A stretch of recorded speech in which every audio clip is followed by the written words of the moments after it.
Sorry, this is Justice Society of Superheroes number 8 from 2007. I could probably do a whole video about this cover and how I didn't quite get it. It is a fine piece of art, but it spotlights Pratt's son, and Pratt's son isn't the focus of this issue.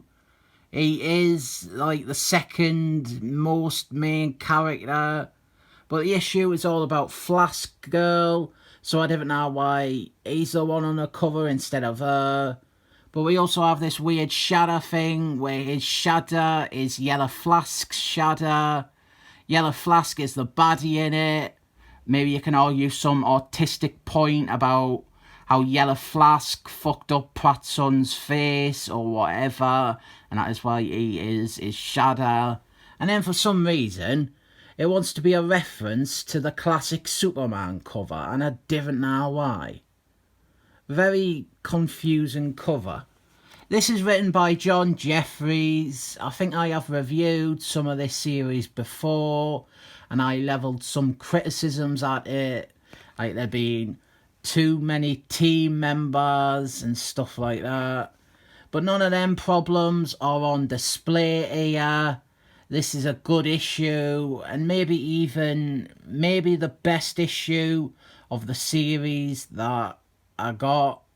I wound up dropping it pretty quickly, but this is definitely showing what the series could achieve. Our focus is on Flask Girl, like I said about a minute ago.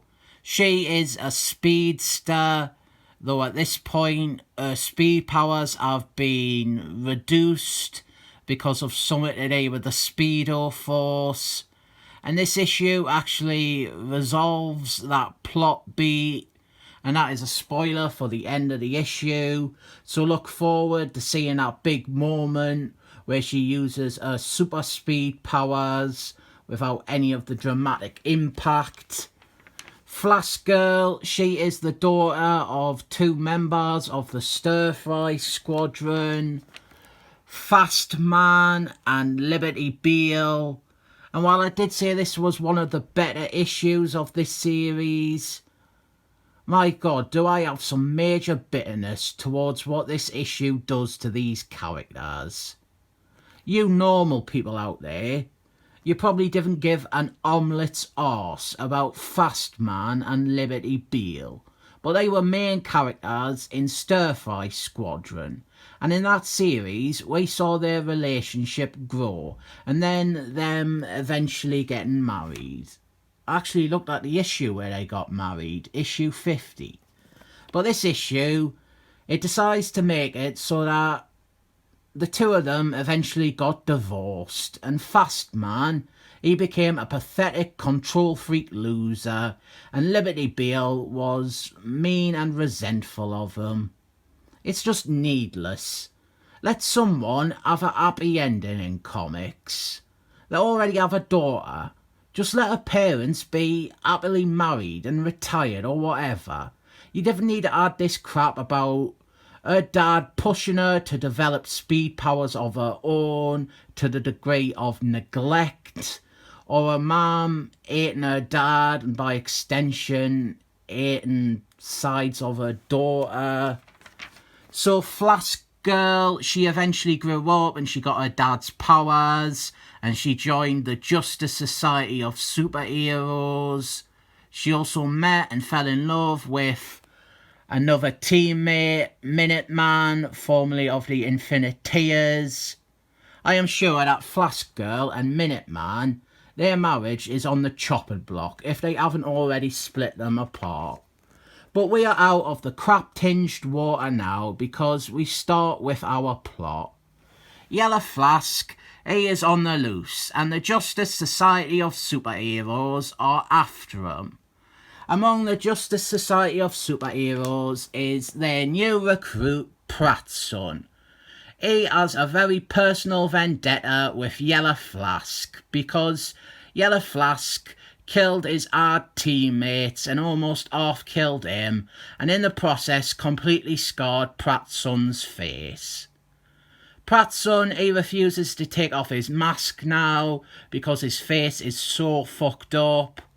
But Yellow Flask, he has gone down to Georgia, much like the devil did that time. And there is some backstory required here. Pratt's son, he has been banned from stepping foot in the state of Georgia due to an odd issue of Pratt's son's series from the 90s, where he inadvertently did a big explosion and he caused a lot of destruction. I have so many gripes with John Jeffries, but I tell you what, I really appreciate how he does at least try to be aware of all the continuity. Like so many writers would just ignore everything that happened in the Pratt's son series from the 90s. I have got some of it, I might review it one day, I quite like the character. Anyway, Pratt's son, he disobeys orders and rushes after Yellow Flask. Elsewhere, Flask Girl is on a date with her husband, Minuteman, and they get a call about the ongoing incident with Yellow Flask and Pratt's son, and they feel the need to get involved since they are the ones who have the biggest personal connection to Pratt's son. Pratt's son, he is in it a lot. He's clearly like the second most important character in the story. But it feels kind of mean to Flask Girl to put him on the cover over her. The couple, they arrive and they find out Pratt's son is holding Yellow Flask hostage inside a building.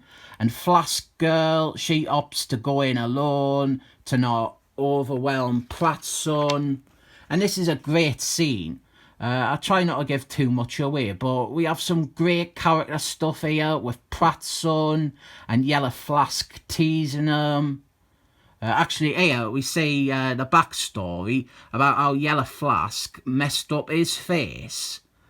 And then Flask Girl, she walks in and tries to defuse the situation. She talks about how she found inner peace from all the rage that her father's expectations grew in her, and how she has come to terms with her no longer being able to tap into her speed powers.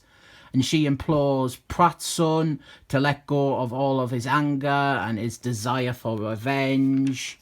But in calming down Pratt's son, Yellow Flask, he uses it as a chance to escape, and he attacks the pair. He throws some random piece of debris at Pratt's son. He throws it at super speed, and it's definitely gonna kill him. It's gonna go like right in his eyeball and tear through his skull and come out the other end. And he's gonna die a very graphic death, just like John Jeffries loves writing for minor supporting characters. But it's okay because Flask Girl, having accepted the loss of her speed, also discovered that was the barrier which was stopping her from tapping into the Speedo Force. And she quickly saves Pratt's son and defeats Yellow Flask. And you might be happy to see Pratt's son survive the fight and live to see another day, but don't get your hopes up, because shortly after I dropped this book, John Jeffries killed him off in a Green Lanterns crossover. I like the issue, warts and all. I think it is a great spotlight on Flask Girl and a really good spotlight on Pratt's son, but there are obviously some problems with it. The core of the story, that is good. All the retcons and revelations, I'm not keen on.